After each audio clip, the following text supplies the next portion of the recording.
इनको देता हूँ भगवा, सीधे आपके पास आता हूँ, बताइए पहनेंगे? लाल रंग क्या लाल बत्ती वालों का रंग है? नहीं, मैं पूछूंगा वो सवाल शहजाद, वो सवाल मैंने छोड़ा नहीं है, तहसीम पूनावाला से पूछूंगा। और मुझे आई एम श्योर कि तहसीम पूनावाला के पास भगवा कुर्ता नहीं है, केसरिया कुर्ता नहीं है। लेकिन डॉक्टर अजीज खान बताइए, क्या लाल टोपी आपने पहन रखी है? आज बड़ी शानदार लग रही है आपकी लाल टोपी, लाल रुमाल, दोनों लाल हैं, लाल टोपी लाल रुमाल। लेकिन ये क्या लाल बत्ती वालों का कलर है? जी जी जी जी, लाल बत्ती हम दिलाना चाहते हैं जो दलित, शोषित, वंचित समाज है, उसको सत्ता का हक दिलाना चाहते हैं। आज जिस कदर उत्तर प्रदेश में लोगों को प्रताड़ित किया गया, इन मजलूमों को लाल बत्ती तो सब सैफई वालों को मिल जाती है, मुलायम सिंह जी के परिवार को, डॉक्टर अजीज खान को तो लेने में सालों लग जाते हैं। आपको कहाँ मिलती है डॉक्टर अजीज खान?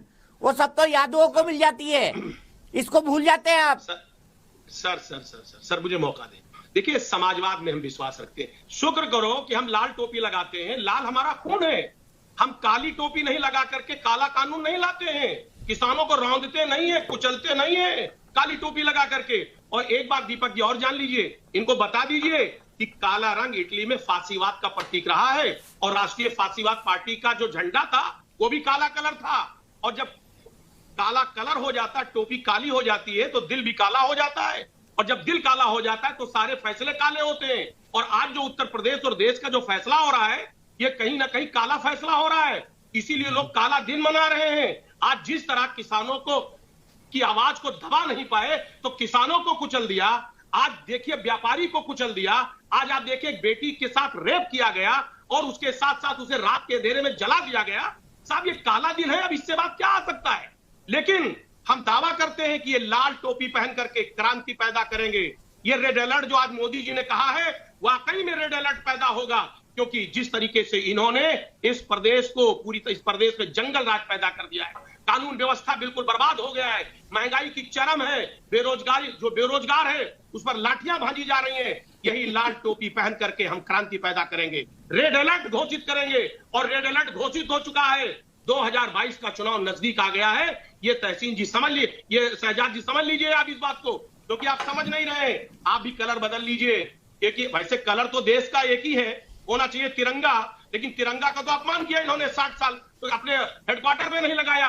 लेकिन हम तिरंगे का भी सम्मान करते हैं, हम लाल टोपी जो क्रांति का प्रतीक है उसका भी सम्मान करते हैं। हम रंगों में भेद नहीं करते हैं, क्योंकि हमारा दिल जो है वो लाल है और खून भी लाल है। लेकिन याद रखो, जिसकी टोपी जिस कलर की होती है उसका दिल भी उसी कलर का होता है। दीपक जी मुझे मौका दे। देखिए दीपक जी, इन्होंने बोलिए डॉक्टर अजीज खान, कमिट करिए कि ना तो मुख्तार अंसारी, ना उनके भाई सिकबुतुल्लाह अंसारी, ना ही अफजाल अंसारी को टिकट देगी आपकी पार्टी। डिक्लेयर कर दीजिए, आज चुनौती है आपके सामने। जी जी जी सर मुझे मौका दे। देखिए, इन्होंने एनसीआरबी का आंकड़ा कहा, मैं बताना चाहता हूं, क्रॉस चेक कर लें। महिलाओं के खिलाफ जो उत्पीड़न है वो 23.7%। आप एनसीआरबी का आंकड़ा जरा चेक, अरे सुनिए, केवल इस पर बोलो। करिए। देखिए, गलत बात, ये तरीका गलत है। आपको मैं आंकड़ा दे रहा हूं, चेक करिए आप। महिलाओं के इज्जत पे हमला जो हुआ, सेक्सुअल असॉल्ट जो हुआ है, मेरे सवाल का जवाब तो दे दीजिए, उसके बाद मेरे सवाल का जवाब दे दीजिए, उसके बाद आंकड़ा भी दे दीजिए डॉक्टर साहब। डॉक्टर अजीज अंसारी, मेरे सवाल का जवाब दे दीजिए, उसके बाद आंकड़ा भी दे दीजिए, कोई दिक्कत नहीं है, आपके पास वक्त ही वक्त है। सर, मैं उसी मुद्दे पे आऊंगा, वो भी बात करूंगा मैं। दूसरी बात, एससी और एसटी के खिलाफ जो उत्पीड़न है वो 14.7% बढ़ा है एनसीआरबी के मुताबिक। आप क्या बात कर रहे हैं? दूसरी बात, एक बड़ी अहम बात है दीपक जी, आपके ऊपर भी खतरा मंडरा रहा है। समझिए कि इंडियन प्रेस फ्रीडम 2020 के रिपोर्ट के मुताबिक पिछले 2 साल में 226 पत्रकारों को निशाना बनाया गया और मारपीट की गई, जिसमें निर्भीक सिंह और रमन कश्यप सहित 14 पत्रकारों की हत्या कर दी गई। ये एनसीआरबी का आंकड़ा है, इसको आप डिनाई नहीं कर सकते। मुख्तार अंसारी प्रेस फ्रीडम के लिए लाएंगे आप? अरे मेरी बात सुनिए, मुख्तार अंसारी प्रेस फ्रीडम को उठाएंगे क्या? अरे भाई आ रहा हूं ना। अरे भाई शहजाद भाई, बहुत आप उत्सुक हैं।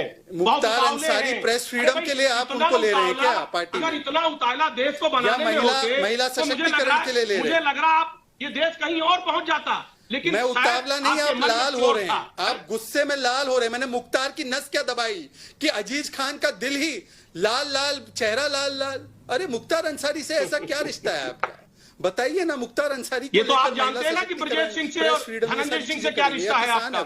ब्रजेश सिंह और धनंजय सिंह से क्या रिश्ता आप जानते हैं? मुख्तार अंसारी हमारी पार्टी में नहीं है, मुख्तार अंसारी हमारी पार्टी में नहीं है, लेकिन ब्रजेश सिंह और धनंजय सिंह आपकी पार्टी में है। के प्रवक्ता हैं, आपको पता है? आप मुख्तार अंसारी के प्रवक्ता हैं, आपको पता है? मैं आपको मुख्तार पूछूंगा तो आप कोई और नाम धनंजय लेंगे। सिंह है कि नहीं है? अच्छा, भाई सुनिए, इधर उधर की बातें दीपक जी नीचे का जरा चेंज कराइएगा, राष्ट्रीय प्रवक्ता मुख्तार अंसारी, नहीं नीचे वाला चेंज कराइए, इनकी लाल पट्टी। आप बहुत, अरे मुख्तार अंसारी के परिवार को टिकट दीजिएगा, घबराइए नहीं, घबराइए अरे नहीं सुनना है, आप केवल हाँ या ना में बोलिए ना, आप ये प्रेस फ्रीडम तक चले जाते हैं, बहुत दूर चले जाते हैं। इधर अंसारी हमारी पार्टी में नहीं है। नहीं, मैं घबरा नहीं रहा हूँ, मुख्तार अंसारी से उत्तर प्रदेश घबराता था, मुख्तार अंसारी से उनके पीड़ित घबराते थे, और हमने मुख्तार अंसारी को जेल डाला है, हमने सारे माफियाओं को जेल में डाला है। सूची जारी करिए, टॉप 50 माफियाओं की सूची जारी करिए। मैं दावा करता हूँ 45 माफिया बीजेपी के निकलेंगे, 45 माफिया। टॉप 50 की जारी करिए ना। कितनों का घर गिराया है अब तक, कितनों पे बुलडोजर चलाया, जरा बताइए, लिस्ट बताइए ना, नाम बताइए, किसका किसके ऊपर चलाया? ऐसा है बुलडोजर किस पर चलाया, नाम नाम लिया तो इन्होंने नाम बताइए ना।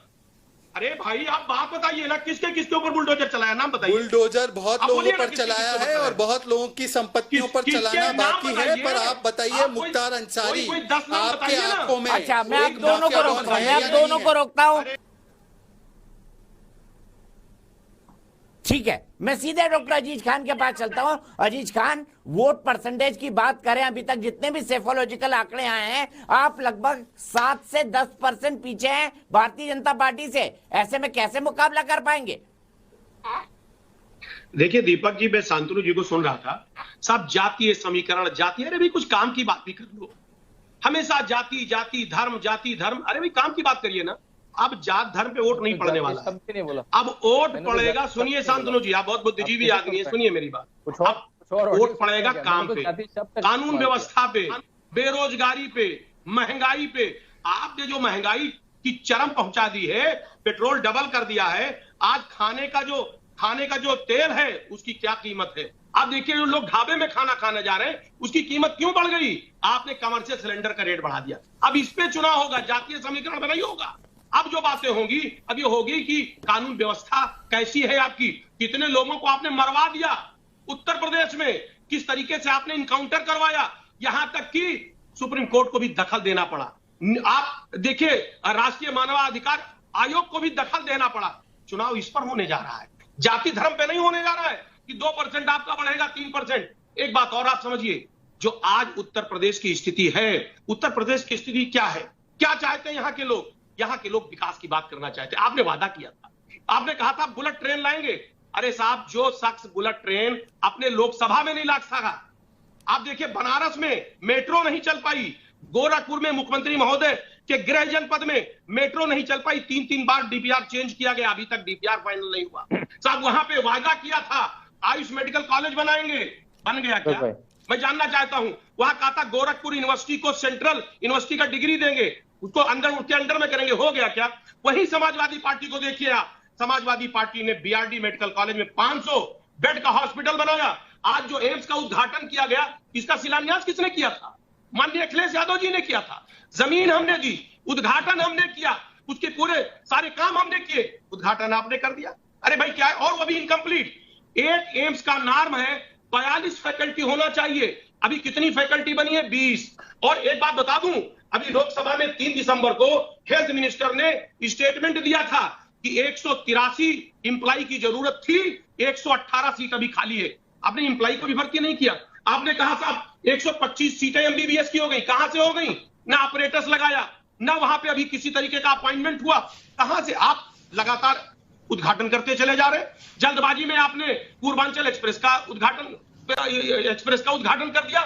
देखिए, उद्घाटन करने से, शिलान्यास करने से वोट नहीं मिलने वाला, वोट मिलेगा जमीनी हकीकत काम करने से। आज गोरखपुर में देखिए ना, अभी तो मैं गया था वहां, बसारतपुर में जो स्मार्ट सिटी की बात आप कह रहे थे, बसारतपुर में पानी बह रहा था, सब भरा था पानी, वहां लोग नाव से चल रहे थे। गोरखपुर की बात बता रहा हूं, वहां नौका विहार जिसके लिए वायदा किया था, जिसके चारों तरफ स्पोर्ट कॉम्प्लेक्स बनाएंगे, हॉर्स राइडिंग का व्यवस्था करेंगे, रिंग रोड बनाएंगे, साहब एक काम नहीं किया योगी जी ने। जो अपने गृह जनपद में नहीं कर सका, वो पूरे उत्तर प्रदेश में क्या करेगा? अब वोट जो पड़ेगा विकास पे पड़ेगा। कानून व्यवस्था की क्या स्थिति है? अभी मैंने एनसीआरबी का आंकड़ा बताया आपको कि किस कदर एनसीआरबी के आंकड़े के मुताबिक किस कदर कानून व्यवस्था ध्वस्त हुआ है। दूसरी बात मैं आपको बताना चाहता हूं जो बहुत इंपॉर्टेंट है। आप देखिए मोदी जी का एक वेबसाइट है, जरा उस पर आप डिटेल डालिए। उनकी वेबसाइट पे जाइए, 1,86,000 कंप्लेन पड़ा हुआ है। लोग पीड़ित हैं, परेशान हैं। मोदी जी ने कहा था साहब मेक इन इंडिया मेरा बहुत बड़ा ये बहुत बड़ा सेक्टर है। 3,80,00,000 लोग उससे बेरोजगार हो गए, पहले रोजगार में थे। आपने कहा कि साहब स्किल इंडिया में लाऊंगा, 54,000 लोगों ने उस वेबसाइट पर कंप्लेन किया है। आप जाइए ना उस पे।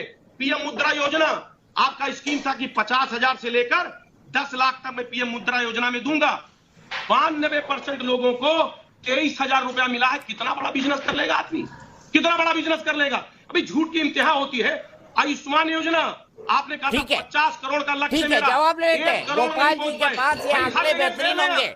सीधे चलता हूं डॉक्टर अजीज खान के पास। डॉक्टर अजीज खान, गोपाल कृष्ण अग्रवाल जी ने कई सारी उपलब्धियां गिनाई अपनी सरकार की, क्या कहेंगे? तहसीन ने उनको काउंटर किया, लेकिन आप क्या कहेंगे? आप क्या कहेंगे? क्या उत्तर प्रदेश सरकार ने वाकई इन उपलब्धियों को पाया नहीं है? क्योंकि डाटा तो यही कहता है। गोपाल कृष्ण अग्रवाल डाटा गिना रहे थे। देखिए दीपक जी, मैं भी डाटा पे बात करना चाह रहा था। अब चाह रहा हूं डाटा एक गंभीरता से सुने फिर जवाब दें। देखिए माननीय मोदी जी जब 14 में आए थे तो उन्होंने $1 ट्रिलियन, $8 ट्रिलियन का इन्होंने लक्ष्य रखा कि साहब मुल्क को मैं इस $8 ट्रिलियन पर पहुंचा दूंगा। आप देखिए ना, 14 में $2.97 ट्रिलियन यहां की इकोनॉमी थी। 19 में ये 2.72 रह गई, यानी घट गई। एक बात और, देश पर कर्ज जो है वो $2.97 ट्रिलियन है, यानी कर्ज जितना हमारा इकोनॉमी है उतने कर्ज है। एक बात ये नोट कर लें। दूसरी बात में बेरोजगारी दर जो है वो 14 में $4.3 अरे भाई हल्ला कर रहे हैं आप, क्या तमाशा कर रहे हैं? अरे तो $8 ट्रिलियन हमने कहा ही नहीं, तो फिर आप सुनिए मेरी बात। रोकिए आप, ये तरीका नहीं है। नहीं, $8 ट्रिलियन कभी नहीं कहा। प्रधानमंत्री ने $5 ट्रिलियन का लक्ष्य रखा है। डॉक्टर अजीज खान लक्ष्य रखा है, अभी थोड़ी पहुंच गए। पहले 8 कह रहे थे। सर मुझे मौका दे, सर मुझे मौका दे। पहले 8 कह रहे थे, आप 5 अब कहने लगे। 19 में 5 कह रहे हैं। क्या बात कर रहे हैं? सर मुझे मौका दे। बात कर रहे हैं। अरे भाई सुनिए, सारा वक्त निकालिए। बताओ ना, आप झूठ झूठ मत बोलो ना। अरे भाई आप बात सुनिए, जो मैं कह रहा हूँ उसे आप नोट करिए। अरे अभी भी हम कह रहे हैं $5 ट्रिलियन हम लेके जाएंगे और उत्तर प्रदेश को $1 ट्रिलियन नहीं ले जा पाएंगे। ले जा पाएंगे, नहीं ले जा पाएंगे। देश देख लेना आप 22 के बाद।